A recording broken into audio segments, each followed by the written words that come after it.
வீரயுகநாயகன் வேல்பாரி. நாவல். எழுதியவர் திரு சு. வெங்கடேசன். ஓவியங்கள் திரு மணியம் செல்வன், மாசே. உங்களுக்காக வாசிப்பது ஆ. சங்கர். இரண்டாம் தொகுதி, பாகம் 4. மொத்தமுள்ள 111 அத்தியாயங்களில் 88வது அத்தியாயம். வளர்பிறை நிலவு வானில் எட்டு பார்த்து கொண்டிருந்தது. மூவேந்தர்களும் அவரவருக்கான பாசறை கூடாரத்தில் இருந்தனர். முசுக்குந்தர் திசைவேழரை கண்டு வேந்தர்களின் வேண்டுகோளை ஏற்கச் செய்து அழைத்து வரப்போயுள்ளார். உதயஞ்சேரலால் அவனது கூடாரத்துக்குள் இருக்க முடியவில்லை. நேற்றிரவு அந்துவனை நிலைமான் கோல் சொல்லியாக தேர்வு செய்வோம் என்று சொன்ன குலசேகர பாண்டியன் இன்று ஏன் மாற்றினார்? இதற்கான காரணம் என்ன? அதுவும் தான் சொல்லாமல் அமைச்சனின் மூலம் ஏன் சொல்ல வைத்தார் என்ற கேள்விகள் அவனை குழைந்து கொண்டிருந்தன. இதில் ஏதோ சூழ்ச்சி இருக்கிறது, ஆனால் என்னவென்று புரியவில்லை என்று குழம்பி போய் இருந்தான். இது பற்றி சோழனிடம் விவாதிக்கலாம் என்று அவனது கூடாரம் நோக்கி புறப்பட்டான். செங்கன சோழன் தன் தந்தை சோழவேழனிடம் இதை பற்றித்தான் விவாதித்து கொண்டிருந்தான். அந்நேரம் உதயஞ்சேரலும் உள்ளே வந்தான். நேற்றிரவு பேசியதும் இன்று காலையில் நடந்ததும் பெரும் மையத்தை உருவாக்குகின்றன. பாண்டியன் நமக்கு தெரியாமல் ஏதோ செய்ய பார்க்கிறான் என்றான் உதயஞ்சேரல். எனக்கும் புரியவில்லை. திசைவேழர் மிக கடுமையானவர், அறம் பெறாதவர், கபிலர் மீது மிகுந்த பற்று கொண்டவர். அப்படி இருந்தும் அவரை கோல் சொல்லியாக நியமிப்பது எந்த வகையில் உதவி செய்யும்? நம்மிடம் அந்துவன் என சொல்லிவிட்டு அவையில் ஏன் மாற்ற வேண்டும் என்று அடுக்கடுக்கான கேள்விகளோடு தான் நாங்களும் இருக்கிறோம் என்றார் சோழவேழன். திசைவேழரும் வேண்டாம், அந்துவனும் வேண்டாம். நம் கணியன் ஒருவனை கோல் சொல்லியாக அமர்த்துவோம். அமைச்சர்கள் நாகரையனையும் பலவன்காரியையும் அனுப்பி குலசேகர பாண்டியனுக்கு தெரிவிப்போம் என்று சற்று கோபத்தோடு சொன்னான் செங்கன சோழன். அப்படியே செய்யலாம் என்றான் உதயஞ்சேரல். அவசரப்பட வேண்டாம், சற்று பொறுத்திருப்போம். ஏன் நம்மிடம் தெரிவிக்காமல் திசைவேழரின் பெயரை சொன்னார் குலசேகர பாண்டியன்? அதன் காரணம் நமக்கு தெரிய வேண்டும். அதற்கேற்பத்தான் நம்முடைய அடுத்த கட்ட செயல்பாடு அமைய வேண்டும் என்றார் சோழவேழன். அதற்குள் திசைவேழர் நிலைமான் கோல் சொல்லியாக பொறுப்பேற்று போரை தொடங்கிவிடுவாரே. மெல்லிய சிரிப்போடு சோழவேழன் சொன்னார். திசைவேழர் அறம் பிழறாதவர். போரின் விதிமீறலை அவரால் பொறுத்து கொள்ள முடியாது. நிலைமான் கோல் சொல்லி பொறுப்பிலிருந்து அவராக வெளியேறி செல்ல ஒரு வீரன் தொடுக்கும் அம்பு போதும் என்றார்.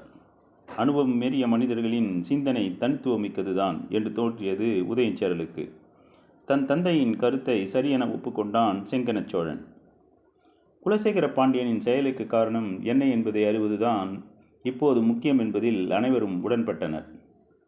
பெருங்குழப்பத்திலும் கட்டுப்படுத்த முடியாத கோபத்தில் இருந்த புதிய வெர்பன் குதிரையில் ஏறி கருங்கை வாணனை பார்க்க விரைந்தான்.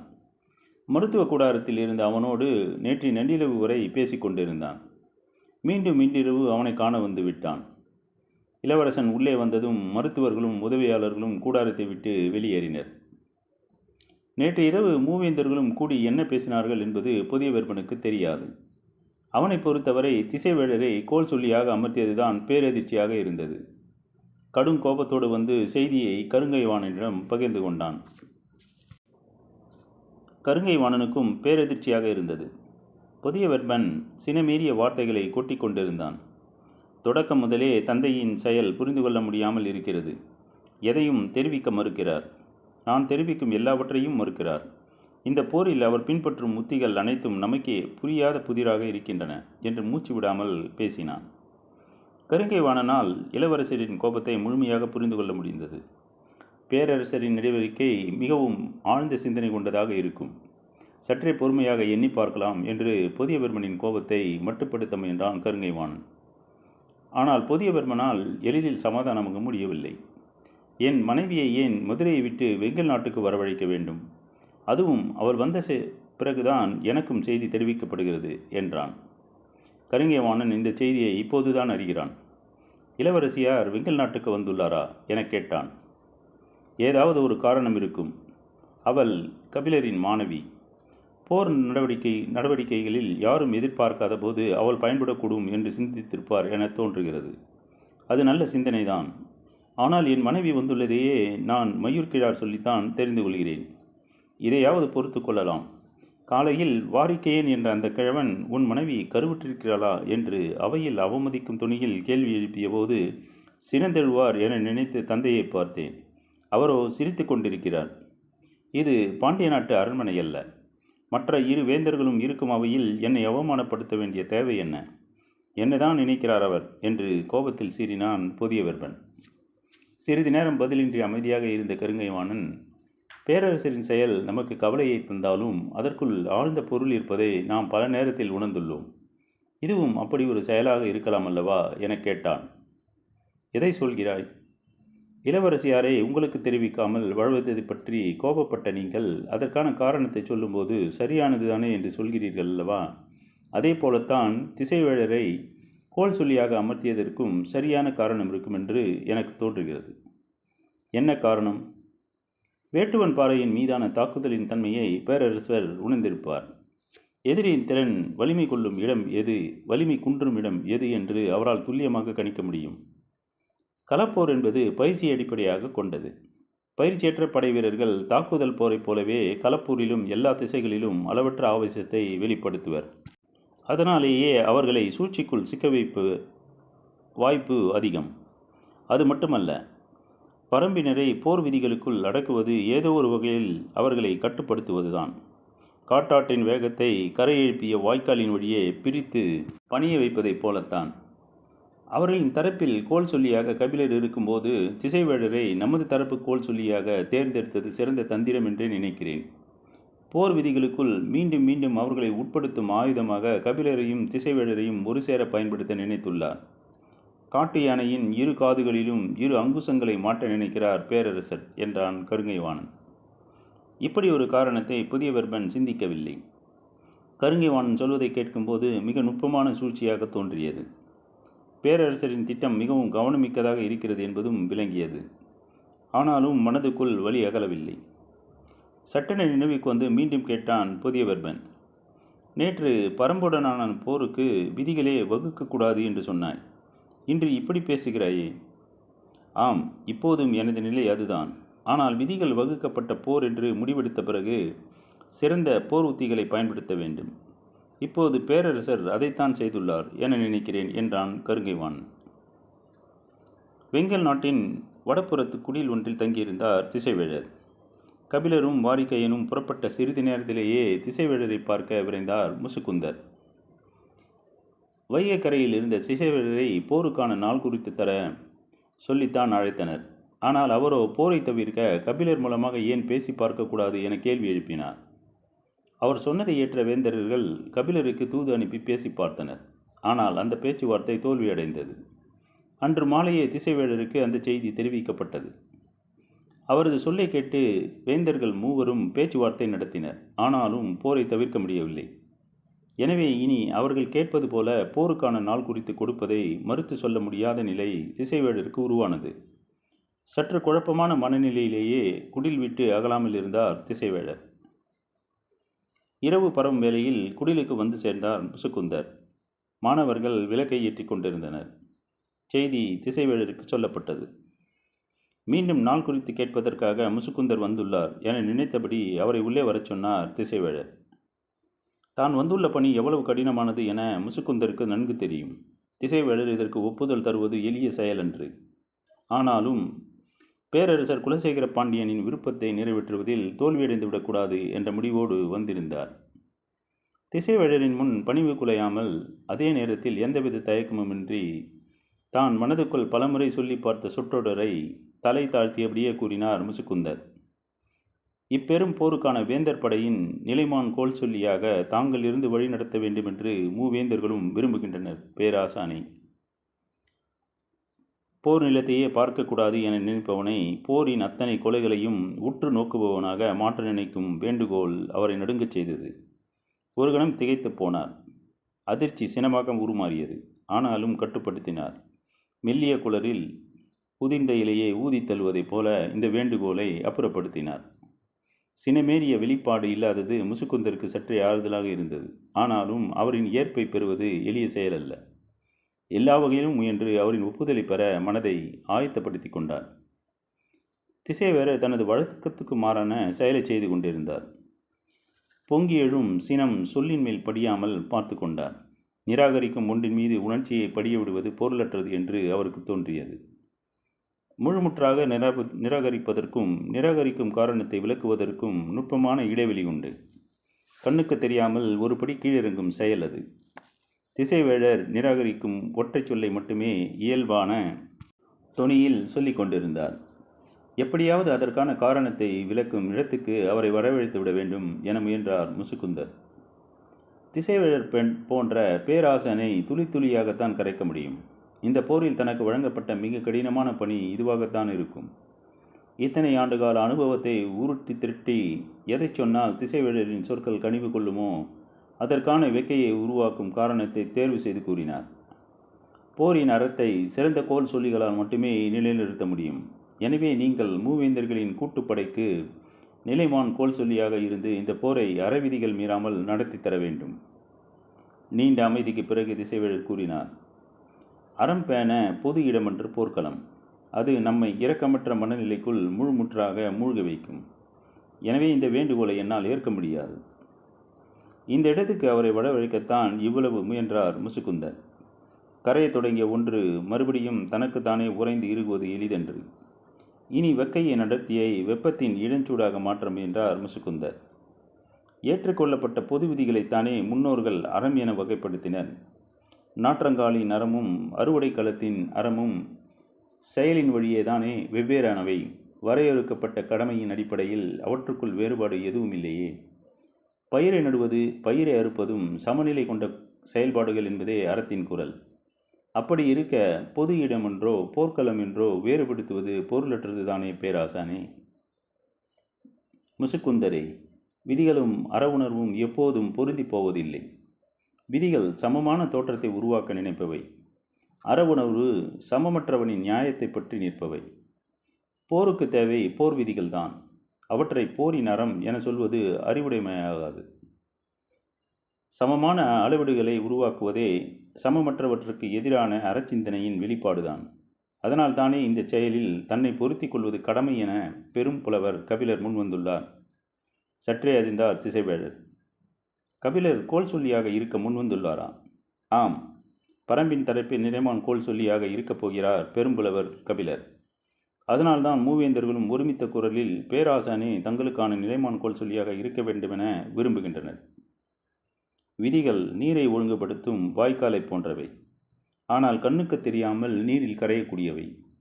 அதனால்தான் உருவாக்குபவனுக்கு பணியும் தன்மை விதிகளின் இயல்பாகிறது. ஆனால் அரண் எனப்பட்டது அனைவரையும் கூர்த்திட்டி பார்த்து தன்னை நிலைநிறுத்திக் கொள்வது. உங்கள் பேரரசர்களை நன்றாக சிந்தித்துக் கொள்ள சொல்லுங்கள். நான் போரின் விதிகளை நிலைநிறுத்தும் கோல் சொல்லியாக செயல்படேன். அறத்தை நிலைநிறுத்தும் கோல் சொல்லியாகவே செயல்படுவேன். அது வெற்றியின் சுவைக்கு உவப்பானதன்று.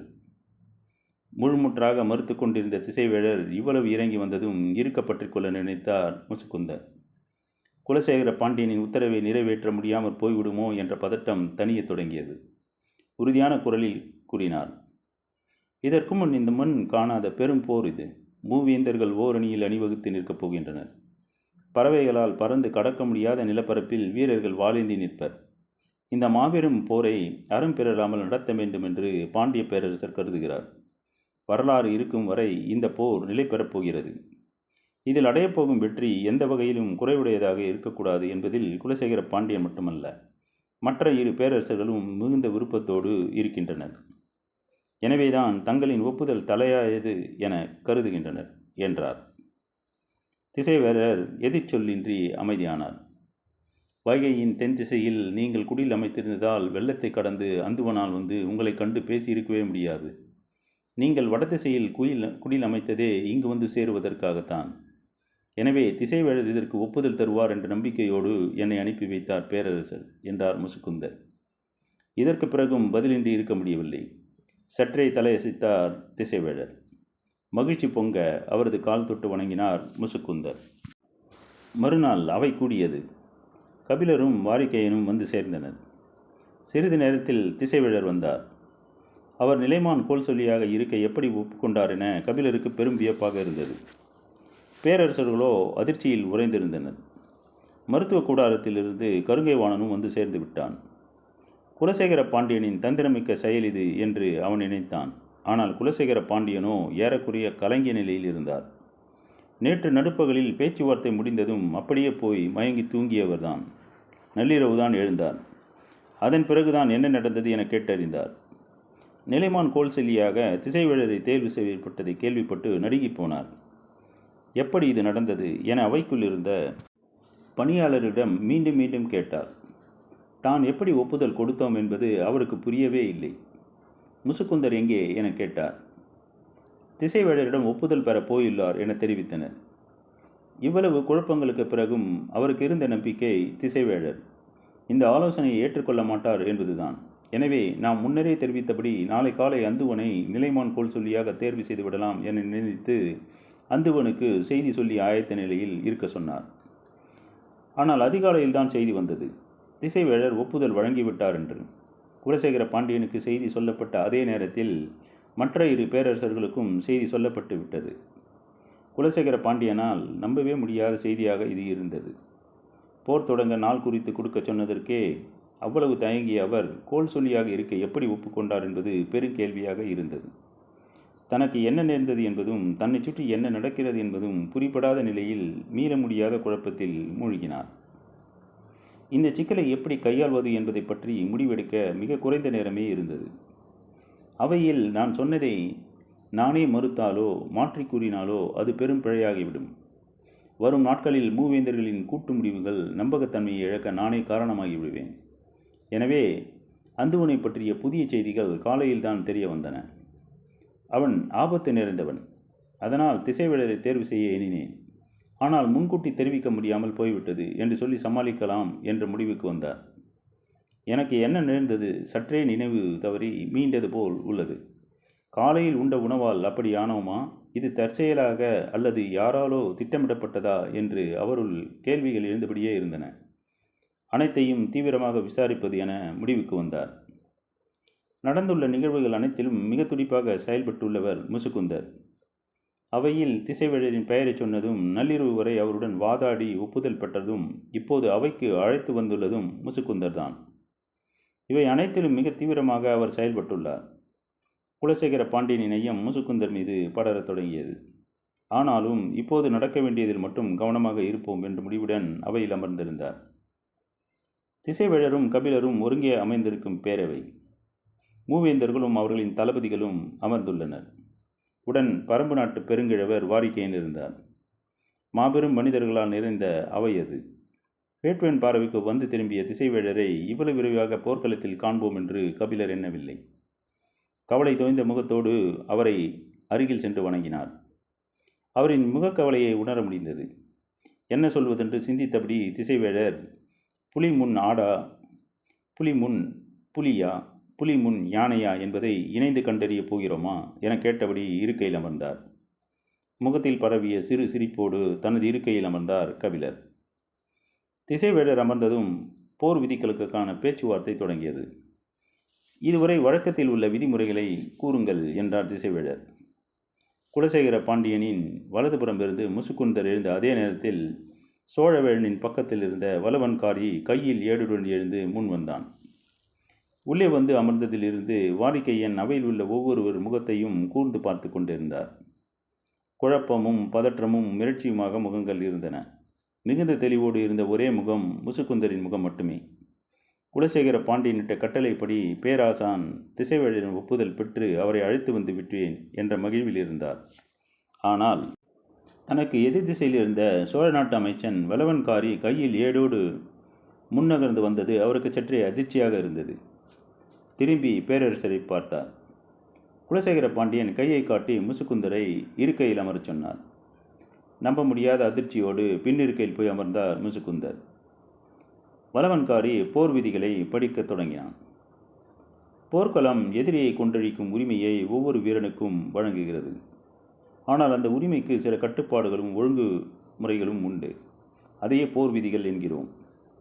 படை என்பது இரு தரப்பானது. அதன் எண்ணிக்கை அவரவரின் வலுவை பொறுத்தது. எக்காரணம் கொண்டும் எண்ணிக்கையின் மீது இன்னொருவர் சம உரிமை கோர முடியாது. போர்க்களம் என்பது வெற்றி தோல்விகளை கண்டறியும் இடம். அதில் தீர்ப்பு சொல்ல யாரும் தேவையில்லை. வெற்றியோ தோல்வியோ அதை அடைகிறவனுக்கு அதுவே எல்லாவற்றையும் சொல்லிவிடும். நிலைமான் கோல்சொல்லிகள் போரை விதி மீறாமல் நடத்தி செல்வர். இப்போது சொல்லப்படும் விதிகள் எல்லாவற்றையும் மீறாமல் இருக்க வேண்டியது இரு தரப்பினரின் பொறுப்பு. மீறப்பட்டதாக கோல் சொல்லிகள் கூறினால் அதுவே முடிவு. போர் என்பது நாள்தோறும் கோல் சொல்லிகளின் அறிவிப்புடன் தொடங்கும். அவர்களின் அறிவிப்புடன் முடிவுறும். அறிவிப்புக்கு முன்னரோ பிறகோ வானிலும் மண்ணிலும் போர் செயல்பாடுகள் எதுவும் இருக்கக்கூடாது.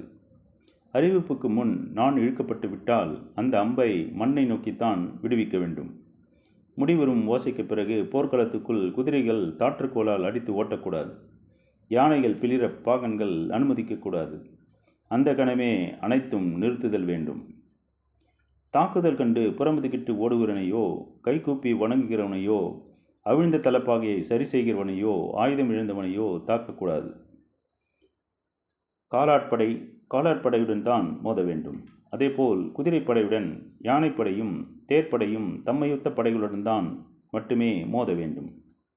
தேரை ஓட்டும் மலவனும் யானையை செலுத்தும் பாகனும் போர்க்களத்தில் இருந்தாலும் அவர்கள் போர் வீரர்கள் அல்லர். எனவே அவர்கள் ஆயுதங்களை தொடக்கூடாது. அவர்களின் மேல் ஆயுதங்களை பயன்படுத்தக்கூடாது. ஆயுதங்களில் விலங்கினங்களின் நெஞ்சையோ தாதுக்களின் நெஞ்சையோ பயன்படுத்தக்கூடாது. அதுவரை படிக்கப்படுவதை கேட்டுக்கொண்டிருந்த வேந்தர்கள் மூவரும் நஞ்சினை பற்றி கூறும்போது ஒருவரை ஒருவர் திரும்பி பார்த்தனர். இது பொதுவாக எல்லா போர்களிலும் உள்ள விதிதான். ஆனால் எந்த போரிலும் திசைவேழர் போன்ற மாமனிதர் நிலைமான் கோல் சொல்லியாக இருந்ததில்லை. எனவே இந்த விதி படிக்கப்படும்போது சற்றே கலக்கமாக இருந்தது. எண்ணற்ற நஞ்சின் வகைகள் மூவேந்தர்களின் படைக்கொட்டில்களிலும் பயன்படுத்த ஆயத்தமாக இருந்தன. நஞ்சினை பற்றி பேச்சு வந்ததும் குலசேகர பாண்டியனின் நினைவு நேற்றைய நிகழ்வுகளுக்குள் போனது.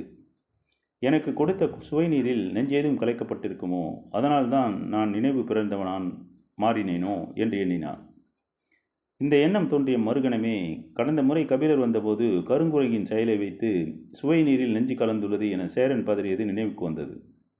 தொடர்ந்து ஏதோ ஒரு முயற்சி இங்கே நடந்து வருகிறது என்ற எண்ணம் உறுதியானது. அது யாராக இருக்கும் என்ற சிந்தனைக்குள் இருந்து குலசேகர பாண்டியனால் எளிதில் வெளிவர முடியவில்லை. போர் விதிகளை முழுமையாக படித்து முடித்தவர் வலவன்காரி இறுதியாக விதிகளுக்கு எதிராக போர் தொடுத்தல் பெருங்குற்றம், எந்த தரப்பு விதிகளை மீறி செயல்பட்டது என நிலைமான் கோல் சொல்லிகள் கூறுகின்றனரோ அந்த தரப்பு தண்டனையை தாழ்ந்து பெற வேண்டும். இனி போருக்கான களத்தையும் போருக்கான காலத்தையும் நிலைமான் கோல் சொல்லிகள் அறிவிப்பர் என்று முடித்தான். வேந்தர்களின் முகங்கள் பெருங்கலக்கத்தில் இருந்தன. முதல் நாள் இரவு குலசேகர பாண்டியன் சொன்னதே அனைவருக்கும் நினைவில் ஓடியது. இந்த போரின் வெற்றியை தீர்மானிப்பதில் போர்க்களம் அமையப்போகும் இடத்துக்கு முக்கிய பங்குண்டு. தாங்கள் நினைத்த இடத்தில் களத்தை தேர்வு செய்ய எல்லா ஏற்பாடுகளும் செய்திருந்தார் குலசேகர பாண்டியன். ஆனால் இப்போது நிலைமான் கோல் சொல்லியாக வந்திருப்பது திசைவேழர். அவர் முடிவு செய்யும் இடமே போர்க்களமாகப் போகிறது. சற்றே கலக்கத்தோடு மற்ற வேந்தர்கள் குலசேகர பாண்டியனை பார்க்க அவரது முகமோ பெருங்கலக்கம் கொண்டிருந்தது. நானும் கபிலரும் போர்க்களத்தை தேர்வு செய்ய முன் செல்கிறோம். எங்களின் அழைப்பு வந்ததும் இருதரப்பு தளபதிகளும் வருக. அதன் பிறகு மற்றவர்கள் வரலாம் என்று சொல்லிவிட்டு வெளியில் நின்றிருந்த தேர் நோக்கி நடந்தார் திசைவேழர். பின் தொடர்ந்தார் கபிலர். தொடரும்.